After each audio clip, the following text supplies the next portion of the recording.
पल अपने परमेश्वर के वचन को निभाते हुए इस भक्ति मार्ग पे आगे बढ़ना है कि द्वार धनी के पड़ा रहे चाहे धक्के धनी के खाए, सो काल जग जोर ही पर द्वार छोड़ ना जाए। ये घर वाले आपको परेशान करना, आपके बेटा बेटी के द्वारा परेशान करना, आपके व्यापार में लॉस हो जाना, ये पुण्यात्माओं काल की तरफ से हमारे को धक्के मारे जा रहे हैं, ये चोट मारी जा रही है उस काल भगवान के द्वारा, ताकि हम इस परमात्मा की भक्ति से हटें और हम उसका आहार बने, हम उसके इस निरंजन लोक से बाहर ना निकल पाए।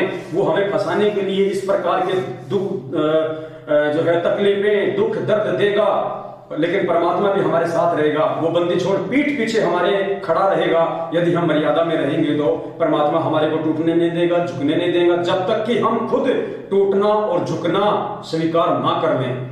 तो दास की केवल आज के लाइव में उन तमाम भगत भाई बहनों से जिन्होंने दास को शंकाएं भेजी थी कि भगत जी परमात्मा जी के ज्ञान आधार से और गुरुदेव के सत्संगों को दिखा दिखा के आप हमारी इन समस्याओं का समाधान कीजिए। हम गुरुदेव के इतने सत्संग नहीं सुन पाए। हमको सतलोक आश्रम मैनेजमेंट हरियाणा ने जल्दबाजी में नाम दीक्षा दे दी, ऑनलाइन नाम दीक्षा दे दी, ना हमें कोई नियम बताए, ना हमें कोई ज्यादा सत्संग सुनने का मौका दिया, जिसके चलते आज हमारी स्थिति ना घर की रही ना घाट की रही, बीच वाली हो गई है। अब आप हमें गुरुदेव के जो है सत्संग सुना सुना के आप हमारी समस्या का समाधान करें, ताकि गुरुदेव के सत्संगों पे तो हमें पूर्ण विश्वास है, हमें आप पे विश्वास नहीं है, हमें गुरुदेव के सत्संगों पे विश्वास है। यदि आप गुरुदेव के सत्संग हमें दिखाएंगे और बताएंगे कि ऐसी विकट परिस्थिति में एक भगत को क्या करना चाहिए, उसको क्या डिसीजन लेना चाहिए, तो निश्चित तौर पे हमारे अंदर एक जो है मतलब एक आशा जगेगी संघर्ष करने की, आगे बढ़ने की। तो दास ने एक छोटा सा ये प्रयास किया था पुण्यात्माओं, बाकी तो परमात्मा ने कह रखा है। अब की बार भी यदि हम मौका चूक गए, हम दाव चूक गए, पुण्यात्माओं असंख्य जन्मों तक हमारा यह दाव नहीं लगेगा, क्योंकि परमात्मा कहते हैं कि शीश उपाड़े और भूमि धरे।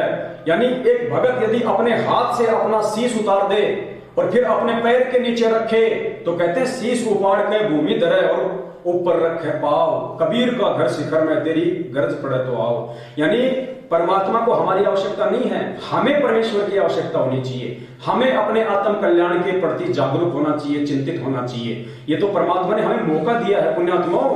ये भगवान साक्षात है 8 सितंबर 1951 को धरती पे प्रकट होकर सदगुरु रामपाल जी भगवान के रूप में हमारे समक्ष आ गया। पुण्यात्माओं विचार करेंगे तो दिमाग की नसें फट जाएंगी। उस भगवान के दर्शन तक करने के लिए, मात्र दर्शन करने के लिए ऋषि मुनियों ने अपने शरीर को हजारों वर्षों तक तपस्या करके गाड़ दिया। चुनक जैसों ने अपनी आंखों की पलकें जमीन पे टिका दी। परमात्मा तो छोड़ो, काल ने भी उनको अपना दर्शन नहीं दिया। और पुण्यात्मा आज आप और हमारे सामने सदगुरु रामपाल जी भगवान आप और हमारे जैसा 6.5 फुट का बन के आ गया। इससे बड़ा और सौभाग्य क्या हो सकता है।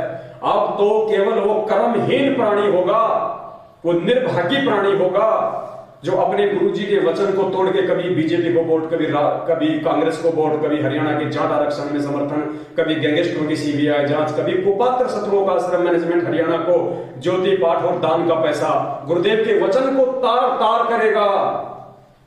जिन कुकर्मों को करने के लिए परमात्मा ने 27 साल से मना किया, गुरुदेव के परिवार के इशारों पे चलते हुए, अपनी मूर्खता और अज्ञानता का परिचय देते हुए, गुरु जी के वचनों को तोड़ते हुए सारे कुकर्म करेगा, वो निर्भागी प्राणी पुण्यात्माओं। उसका इस जन्म में मोक्ष संभव नहीं। ये मैं नहीं, ये परमेश्वर का विधान कह रहा है। परमात्मा का विधान कहता है कि कौन सी आत्माएं पार होती हैं, कौन सी आत्माएं पार नहीं होती हैं, कौन सी आत्मा के मोक्ष प्राप्त करने के लक्षण होते हैं, कौन सी आत्मा के नहीं होते हैं। यदि ये निष्कर्ष आप और हम भी इस परमेश्वर के तत्व ज्ञान रूपी इस तराजू में तोल के यदि हम नहीं कर पाएंगे तो फिर कौन करेगा। परमात्मा ने हमारे को ज्ञानी क्यों बनाया, परमात्मा ने हमारे को भक्ति का मास्टर क्यों बनाया, इसलिए बनाया ताकि हम अपने आत्म कल्याण के मार्ग में कोई धोखा ना खा जाए। कोई भी काल प्रेरित आत्मा जिनको काल नियुक्त कर चुका है, गुरुदेव का बेटा बेटी, भाई बंधु रिश्तेदार जवाई, आपके नामदान संचालक, आपके कोऑर्डिनेटर, ये सभी लोग काल के द्वारा नियुक्त हैं वर्तमान में। इनका केवल एक ही काम है कि आप लोगों को अपने विश्वास में लेके कि ये तो गुरु जी का भाई है, ये तो गुरु जी की बेटी है, ये तो गुरु जी की पत्नी है, ये तो गुरु जी का भतीजा है, अरे ये तो मेरा नामदान संचालक है, ये तो मेरा कोऑर्डिनेटर है, ये कैसे मुझे उल्टा मार्ग दिखा सकता है, ये कैसे मुझे गुरु जी के ज्ञान के खिलाफ चला सकता है। वही लोग आपको गुरु जी के ज्ञान के खिलाफ चलाएंगे, क्योंकि काल की यही सूक्ष्म चाल होती है। वो आपको इन्हीं लोगों के माध्यम से पहले अपने विश्वास में लेगा, उसके बाद आप लोगों से सारे कुकर्म करवा के आपकी मर्यादा तोड़वाएगा, आपको परमात्मा से दूर करवाएगा। परिवार गुरु का भरमाएगा तुझे, परिवार गुरु का भरमाएगा तुझे, मर्यादा तोड़ मरवाएगा तुझे। पुण्यात्माओं, विचार कर लेना, ये मौका बार बार नहीं मिलेगा।